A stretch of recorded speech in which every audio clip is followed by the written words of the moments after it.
Assalamualaikum warahmatullahi wabarakatuh. Selamat datang di video pengantar praktikum Alpro. Pada kesempatan kali ini kita akan bahas mengenai modul 3, yaitu perulangan. Oke, langsung aja ya.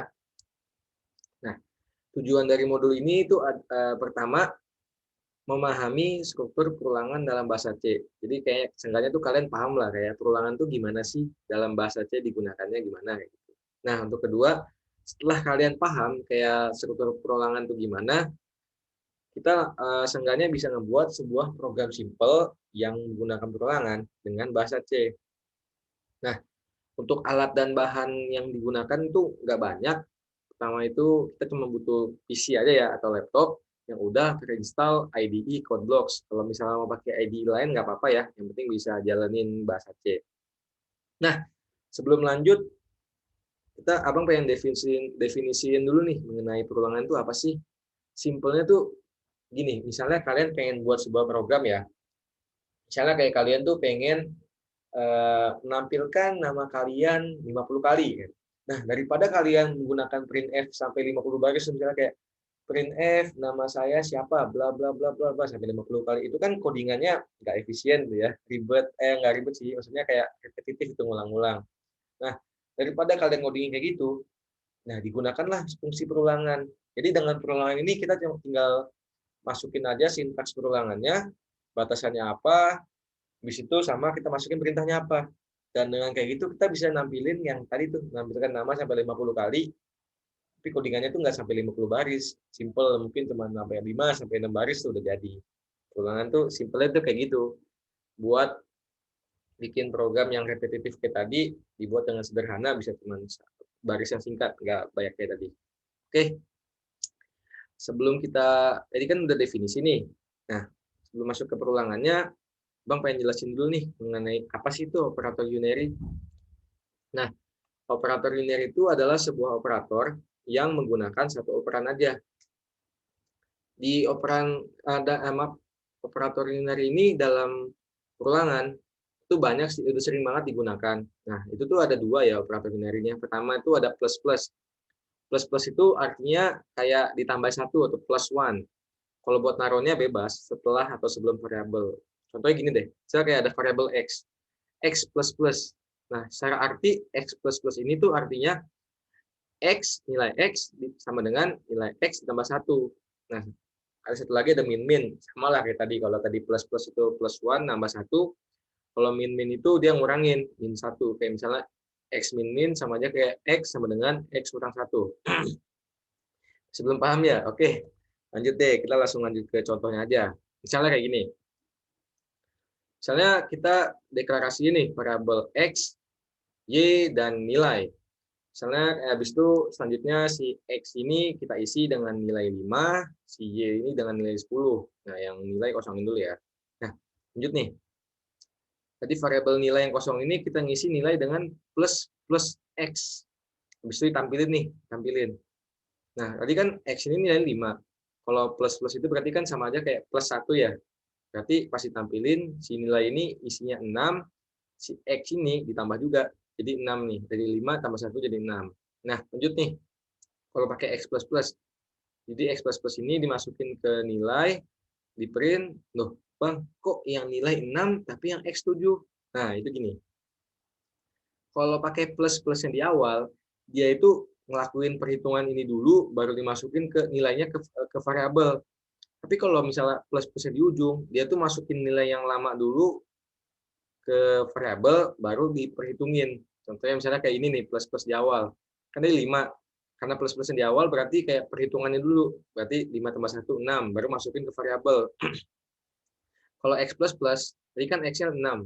Dia tuh kayak yang 6 tadi dimasukin dulu ke nilai, baru dioperasikan. Nanti hasil operasi ini baru masuk ke X. Nah, kayak gitu kan. Oke, nggak bingung lagi ya. Sama aja nih kalau min-min kayak tadi. Kalau plus-plus nambah, min-min kurang. Oke. Nah, kalau buat perulangan sendiri ini, dalam bahasa C itu ada 3 ya. Kita bahas dulu nih yang pertama ya. Nah, pertama ini ada while do. While do ini aksinya akan dilakukan selama kondisinya itu bernilai true dan akan berhenti kalau nilainya udah jadi false. pada perulangan while do ini dia tuh nggak pasti ya, soalnya nggak dikasih batasannya, dan batasannya itu kadang bisa infinite kayak gitu. Kalau untuk sintaksnya seperti ini nih, while dalam kurung kondisinya apa, statementnya. Nah kalau while do ini intinya ulang lagi, dia ngecek dulu kondisinya, baru ngelakuin aksinya. Selama kondisinya masih benar, jalankan nih yang di dalam kurung kurawal ini statement-statementnya. Masih bingung ya? Oke, langsung aja deh ke codingannya. Misalnya ada sebuah codingan nih, sama deklarasi dulu di awal. Ya, langsung aja. Nih, pertama kita buat kayak variabel char lagi. Lalu variabel lagi ini kita isi dengan nilai y sama dengan besar. Sama dengan y besar, maaf. Nah, kalau untuk perulangan while do kan dia ngecek dulu ya. Pertama dicek dulu nih, si lagi ini isinya itu y besar, isinya itu ini nggak sih kan isinya itu y besar atau y kecil. Sesuai nggak? Oh, sesuai. Kalau sesuai berarti lanjut jalanin di bawah nih. Oke, jadi jalanin statement ini bla bla bla bla. Terus ditanya, mau masukin data lagi nggak? Nyakutin. Nah, ternyata si user ini dia masukinnya nilai y kecil. Oke, setelah itu setelah udah sampai bawah dia balik ke atas, dicek kondisinya. Ini si variabel lagi nilainya sesuai nggak kondisinya? Oh, sesuai, ternyata ada. Karena masih sesuai, jadi jalanin lagi nih bla bla bla bla, misalnya dia masukin 5. Lalu habis itu ditanya lagi, masukin lagi nggak gitu. Ternyata si dia milih T. Oke, habis itu balik ke atas. Cek lagi kondisinya. Si lagi ini nilainya sama nggak kondisinya? Oh, beda, dia nilainya T. Oke, karena dia beda berarti perulangannya di skip. Skip, langsung lanjut ke yang paling bawah nih, yang rata sama dengan ini. Seperti itu. Jadi selama kondisinya masih true, dia bakal jalanin statement di bawahnya. Oke, lanjut ya yang kedua. Nah, ini yang kedua ada do while. Sebenarnya sama sih kayak tadi, cuman bedanya kalau do while ini dia tuh minimal ngelakuin dulu aksinya sekali atau statementnya sekali, baru dia ngecek kondisinya. Kalau tadi kan dia kondisinya dicek di awal ya, baru jalanin statementnya. Kalau ini jalanin dulu sekali, baru ngecek kondisinya. Nah, langsung aja kali ya kita lihat ke codingannya. Nah, nih kayak tadi nih. Misalnya kita buat char lagi. Kalau tadi kan udah diisi. Nah, ini belum nih. Misalnya kayak lagi ini sebuah variabel kosong. Dia tuh nggak dicek dulu, tapi jalanin dulu nih perintah ini. Bla bla bla bla bla. Nah, habis itu dia ditanya nih, dia minta inputan, masukin nggak? Ternyata si user ini nginputin Y ke dalam variabel lagi. Habis itu setelah dijalanin, dia ngecek kondisi. Si lagi ini nilainya ini enggak? Y atau Y besar atau Y kecil? Oh, ternyata benar sesuai Y kecil. Oke, karena sesuai kondisinya true, maka balik lagi ke atas. Set, ke sini. Oke, jadi jalanin di ini, jalanin, ditanya lagi kan minta inputan sini. Ternyata si user ini masukin nilai T. T ini sesuai nggak di sini? Nggak sesuai dong, dia kan kondisinya Y besar atau Y kecil. Ya, jadi karena nggak sesuai, dia keluar dari perulangannya, langsung lanjut ke yang bawah sini. Nah, itu untuk yang do while. Udah kan? Oke, langsung masuk ya ke perulangan yang terakhir. Nah, ini ada for. For ini dia tuh merupakan sebuah perulangan yang itu dia bisa disebut sebagai perulangan pasti. Kenapa sih pasti, Bang? Karena di perulangan ini kita masukin tuh 3 variabel. Ada nilai awal, ada kondisi yang nentuin loop-nya, sama perubahannya kayak loncatnya berapa sih loop-nya. Oke, lanjut aja ya. Si bingung nih, nggak apa-apa. Nah, sintaksnya tuh kayak gini. For initial value, condition, kondisinya apa, habis itu loncat berapa. Initial value ini kayak nilai awalnya, misalnya kayak kamu pengen nge-set nilai awalnya mau 0, 1, 2, 3, 4, bebas. Lalu ini kondisi ekspresinya kayak stopnya tuh saat kondisinya itu apa kayak gitu. Ini isi aja misalnya kayak stopnya kalau di 10 atau apa. Nah, incremental expression ini kayak loncatannya, misalnya kayak dari 1 pengen langsung, kalau pengen loncatnya 1 berarti pakai plus plus ya, loncatnya 1 berarti kayak 1, 2, 3 kayak gitu. Nah, kalau pengen ngurang ke bawah pakai min min, misalnya kayak 10, 9, 8, 7. Ini incremental expression. Tapi nggak sebatas 1, bisa sih sebenarnya kayak pengen loncat 2, jadi plus 2 gitu. Oke, langsung aja kali ya ke codingannya. Nah, nih dia.